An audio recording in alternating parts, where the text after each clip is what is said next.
The most amazing personality in the world, গোটা বিশ্বের সবচাইতে অসাধারণ ব্যক্তিত্ব। তিনি মানুষ ছিলেন, কিন্তু সাধারণ মানুষ নন, অসাধারণ মানুষ। তিনি মানব, যেন তেন মানব নন, তিনি মহামানব। এজন্য তার প্রশংসা শুধু আমরাই করি না, গোটা বিশ্বের সবাই করে, ঠিক কিনা? বিষ্ণু ঈসা ইসলামকে লোকজন সুপারম্যান বলতে বাধ্য হয়েছে, মানে এমন লোক যে মাটি ধরলে এটা সোনা হয়ে যায়। পরশ পাথর ছিল তার হাতে, সুবহানাল্লাহ পড়েন। সে কোন বন্ধু বলো বেশি বিশ্বস্ত, সে কোন বন্ধু বলো বড় বিশ্বস্ত, কার কাছে মন খুলে দেয়া যায়, কার কাছে প্রাণ খুলে দেয়া যায়, হওয়া যায় অতি আশ্বস্ত, তার নাম আহমদ বড় বিশ্বস্ত। সুবহানাল্লাহ পড়েন। সাইয়েদনা ঈসা আলাইহিস সালামকে আল্লাহ পৃথিবীতে পাঠিয়েছেন শুধু এই অ্যানাউন্সমেন্টটা দেওয়ার জন্য যে ইয়াতি মিন বাদি ইসমুহু আহমদ, আমার পরে একজন নবী আসবে যার নাম হবে আহমদ। আহমদ বড় বিশ্বস্ত। এজন্য রাসূল সাল্লাল্লাহু আলাইহি ইসলামকে আমরা নবী হিসেবে পেয়ে খুশি না বেজার? ইসলামকে ধর্ম হিসেবে পেয়ে খুশি না বেজার? কিন্তু অনেকেই আমরা যে মুসলমান এটা নিয়ে খুশি না। তারা সাহসিকতার সাথে ঘোষণা দিতে পারে না যে ইন্নী মিনাল মুসলিমিন। কিন্তু আমাদের ইসলাম নিয়ে গর্ব করা উচিত, কারণ এই ধর্মকে পাঠিয়েছে কে? এটা মন মস্তিষ্ক প্রসূত কোনো ধর্ম নয়, ঠিক কিনা? এটা কি আমাদের বাপ দাদার কথা অনুযায়ী চলে? ইসলাম কি নেতার কথা অনুযায়ী চলে? মসজিদের ইমামের কথা অনুযায়ী চলে? ইসলামের বিধানগুলো সরাসরি নাজিল করেছে কে? সাইয়েদনা ওমর ফারুক বলতেন, নাহনু কওমুন আ'আজ্জানাল্লাহু বিল ইসলাম, আমরা তো এমন জাতি যে জাতিকে আল্লাহ তাআলা ইসলামের দ্বারা সম্মানিত করেছে। আমাদের সম্মান ইসলামে। আমাদের সম্মান কোথায়? ইসলামে। ফাইন ইবতাগাইনাল ইজ্জাতা বিগাইরিহি আযাল্লানাল্লাহ, ইসলাম রেখে দিয়ে অন্য কোথাও যদি আমরা সম্মান তালাশ করি তাহলে আমাদেরকে অপমানিত করে ছাড়বে কে? আল্লাহ। এজন্য আমরা যে মুসলমান এটা বুক ফুলিয়ে বলা যাবে তো? পৃথিবীর সব নবীরা মুসলমান ছিলেন। আল্লাহর দেয়া ধর্মের নাম হচ্ছে ইসলাম, এবং এই ইসলামের বিজয় অবশ্যম্ভাবী। পড়েন সুবহানাল্লাহ। যার প্রমাণ আমরা পত্রপত্রিকা খুললে, ইন্টারনেট ব্রাউজ করলে, BBC news, Al Jazeera news, CNN, cable news নেটওয়ার্কের নিউজ পড়লে আমরা জানতে পারি যে গোটা বিশ্বের বিভিন্ন ধর্মাবলম্বী লোকেরা নিজেদের ধর্ম রেখে দিয়ে তারা কালিমা পড়ে মুসলমান হয়ে যাচ্ছে। খুশি লাগে আপনাদের? আপনারা কি জানেন যে আমরা ইবাদত করি মসজিদে, খ্রিস্টানরা ইবাদত করে কোথায়? গির্জায়, তাই না? গির্জাকে ইংরেজিতে কি বলে জানেন? চার্চ বলে। তো ইউরোপে এবং আমেরিকাতে যে গির্জাগুলো আছে, এই গির্জাগুলো তারা বিক্রি করতে শুরু করে দিয়েছে। এর কারণ খ্রিস্টানরা তাদের গির্জাগুলোতে ইবাদত করতে যায় না। আমরা তো নামাজ 3 ওয়াক্ত পড়ি, 2 ওয়াক্ত বা 5 ওয়াক্ত, 7 দিনে তো একবার হাজিরা দিতে যাই, ঠিক কিনা? তো ওদের এমন দশা যে ওদের গির্জাগুলোতে 1 মাসও যায় না, 6 মাসও একবার যায় না। তো এই গির্জা রাইখা লাভ আছে? লাভ নাই। এই গির্জা ওরা বিক্রি করতে শুরু করেছে, আর ওখানকার মুসলিম কমিউনিটির নেতারা এই সুযোগে এই গির্জাগুলো কম দামে কিনে এটারে মসজিদ বানাইতে শুরু করছে। ইউরোপ আমেরিকাতে আলহামদুলিল্লাহ, আপনারা শুনে খুশি হবেন, ওরা ইসলামিক সেন্টার বলে এগুলোরে। কি বলে? Islamic centre. আমাদের এরকম ইসলামিক সেন্টার করা দরকার, যেখানে দার্স হবে, দার্স, রেগুলার দার্স হবে। এই যে তাফসির মাহফিলগুলো বছরে একবার, গত বছর আসছিলাম এখানে, আবার 1 বছর পরে দেখা, কি শিখলেন কি শিখলেন না, কি বুঝলেন কি বুঝলেন না, আর জানা শোনার সুযোগ হয়েছে নাই। কিন্তু সেন্টার যদি হয়, ওখানে শিশু কিশোরদের আলাদা কোরআন শিক্ষার আসর, আমার বোনদের আলাদা শিক্ষার আসর, বয়স্কদের আলাদা কোরআন শিক্ষার আসর, তারপরে সেখানে হেজামা সেন্টার থাকবে, রুকিয়া সেন্টার থাকবে, তালিম, তাদরিস, তারবিয়ার সব ব্যবস্থাপনা থাকবে। এজন্য সব জায়গায় এরকম সেন্টার থাকার দরকার আছে না নাই? যতদিন আমরা এই ইউনাইটেড থাকব ততদিন আমাদের দিকে চোখ তুলে তাকাবার খবরদারি কারো থাকবে না। আর ইউনিটি যখন ব্রেকডাউন করবে, আমরা শতদা বিভক্ত, একজন আরেকজনের গালি দিবে, একজন আরেকজনের কাফের বলবে, তখনই সমাজের সব শান্তি সুখ এগুলো বিনষ্ট হতে চলবে। জোরে বলেন ঠিক কিনা? মুসলিম উম্মার মধ্যে এখন এই সমস্যা, ইউনিটি নাই। We don't have any central leadership, আমাদের কেন্দ্রীয় নেতৃত্ব নাই। এই যে ফিলিস্তিনে যে মারে আমাদেরকে পাখির মতো গুলি করে, মিয়ানমারের রাখাইন রাজ্য থেকে 10 লক্ষ মুসলমান তাড়ায় দিল টেকনাফে, এখন তারা পাহাড়ি এলাকায় আশ্রয় নিয়েছে। সিরিয়াতে মার খেয়ে গোটা বিশ্বে এরা ছড়িয়ে আছে। এই যে মুসলমানরা গোটা বিশ্বে মার খায়, আমাদের পক্ষে কথা বলার মতো আমাদের কোনো কেন্দ্রীয় লিডার আছে? সেন্ট্রাল লিডারশিপ নাই।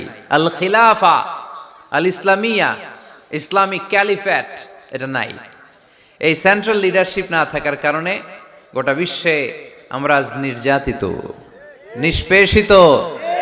আমাদের কোনো মা বাপ নাই। জোরে কোন ঠিক কিনা?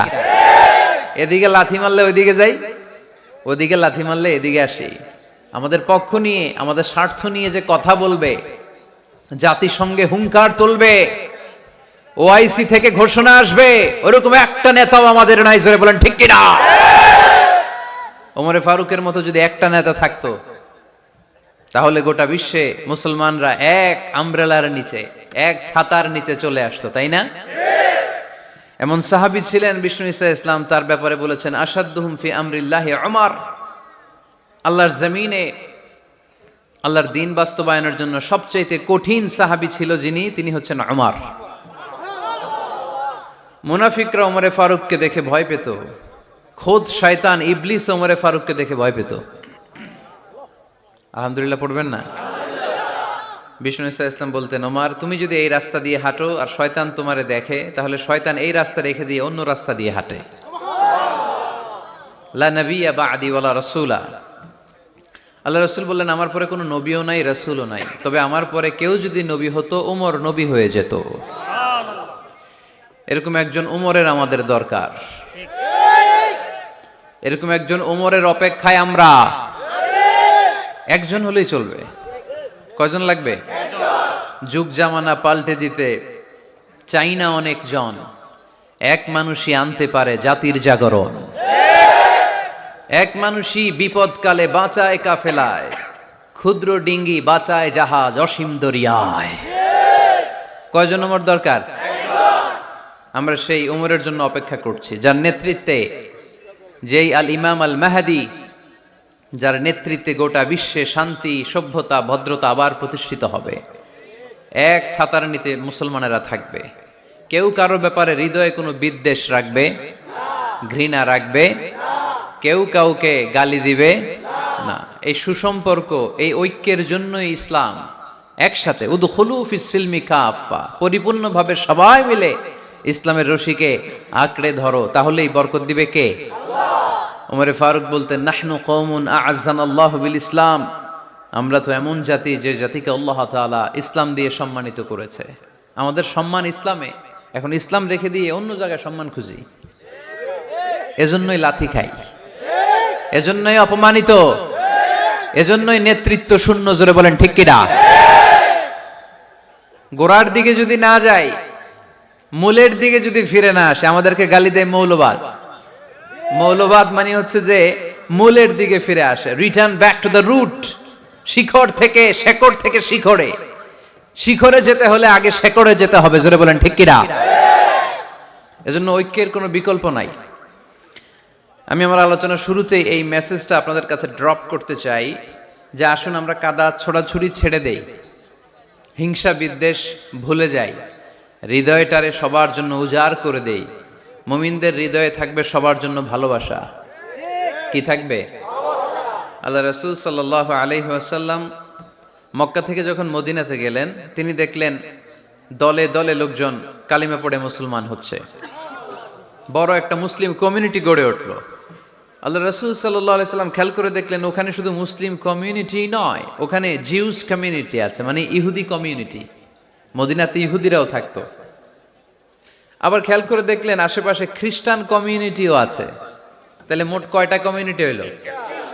রাসূল সাল্লাল্লাহু আলাইহি ওয়াসাল্লাম এই তিন দলকে নিয়ে একটা চার্টার করলেন, চার্টার। ইতিহাসে এটা মদিনা চার্টার নামে পরিচিত, মদিনা সনদ। সুবহানাল্লাহ পড়েন। তিন ধর্মের লোক, তিন জাতি একসাথে থাকে, আর আমরা এক বাঙালি এক দেশে থাকতে পারি না। এক দল আরেক দলরে বলে তুমি ভারতপন্থী, ওই দল আরেক দলরে বলে তুমি পাকিস্তানপন্থী। বাংলাদেশপন্থী কেউ হতে চায় না। আমরা কোন পন্থী? জোরে বলতে হবে। দেশের স্বার্থটারে সামনে নিয়ে আসতে হবে। তো সম্মানিত সুধী, রাসূল সাল্লাল্লাহু আলাইহি ওয়াসাল্লাম ইহুদিদের সাথে বসেছেন। মদিনা চার্টারে যদি তিন ধর্মের লোক থাকে, মানে Muslim community, Jews community and the Christian community যদি থাকে, তার মানে এই মদিনা সনদের মধ্যে স্বাক্ষর করেছিল তিন কমিউনিটির নেতারা। ইহুদিরাও ছিল, খ্রিস্টানরাও ছিল। তো আল্লাহ রাসূল সাল্লাল্লাহু আলাইহি ওয়াসাল্লাম ইহুদিদের সাথে বসেছেন, চুক্তি করেছেন 10 বছরের লম্বা সময়ের। খ্রিস্টানদের সাথে চুক্তি করেছেন। রাসূল সাল্লাল্লাহু আলাইহি ওয়াসাল্লাম খ্রিস্টানের সাথে বসতে পারে, ইহুদির সাথে বসে সনদ তৈরি করতে পারে, মদিনার সনদ। কিন্তু আমরা মুসলমানের সাথে বসতে পারি? একজন আরেকজনের ছায়া দেখতে পারে না। হিংসা, বিদ্বেষ, জেলাসি, অহংকার, ঠিক কিনা? লা ইয়াদখুলুল জান্নাতা মান কানা ফি কলবিহি হাববাতু খারদাল মিনাল কিবর। যার অন্তরে যাররা পরিমাণ অহংকার থাকে, সে কশিনকালেও আল্লাহর জান্নাতে প্রবেশ করতে পারবে না। আমরা যেন এই অহংকার থেকে মুক্ত হতে পারি, আমরা যেন ব্রড মাইন্ডেড হতে পারি, আমরা যেন ভিন্ন মতের লোকদেরকে রেসপেক্ট করতে পারি, ভিন্ন মতকেও যেন আমরা সহ্য করতে পারি। আমাদের দেশে এত কাদা ছোড়াছুরি, এত মারামারি কেন জানেন? আমরা ভিন্ন মতকে দমন করতে চাই, ভিন্ন মতকে আমরা স্পেস দিতে চাই না, ফলেই এত ঠেলাঠেলি। এজন্য মতামত বিভিন্ন থাকবে। This is the beauty of Islam, unity in diversity. Unity in diversity, ঐক্য হবে বৈচিত্র্যের মাঝে। আমাদেরকে ঐক্য খুঁজতে হবে। এক একজন এক এক চেহারা। এই তুমি কালা হইলা কেন, তুমি খাটো হইলা কেন, তুমি লম্বু কেন, এরকম বললে চলবে? এই মেয়ে তুমি বিএনপি করো কেন, তুমি জামাত ইসলাম করো কেন, সব আওয়ামী লীগ হয়ে যাও, বলা যাবে? তুমি এই পীর সাহেবের মুরিদ কেন, আমি যে পীর সাহেবের মুরিদ হইছি ওইখানে আসো না কেন, বলা যাবে না। Unity in diversity. রাসূল সাল্লাল্লাহু আলাইহি ওয়াসাল্লাম ইহুদিদেরকে স্পেস দিয়েছেন, খ্রিস্টানদেরকে স্পেস দিয়েছেন। মনে রাখতে হবে, ঐক্য প্রক্রিয়ার নাম হচ্ছে, এটা এমন একটা প্রক্রিয়া যেখানে সবাই একই চিন্তা চেতনা পোষণ করবে এমনটা নয়, বরং এক একজনের এক এক চিন্তা, কিন্তু মৌলিক বিষয়ে সবাই এক। ইউনিটি ইন ডাইভার্সিটি, বৈচিত্র্যের মাঝে আমাদেরকে ঐক্য খুঁজতে হবে। প্রিয় ভাইরা, কথা বুঝতে পেরেছেন? আপনারা কি ঐক্যের পক্ষে না বিপক্ষে?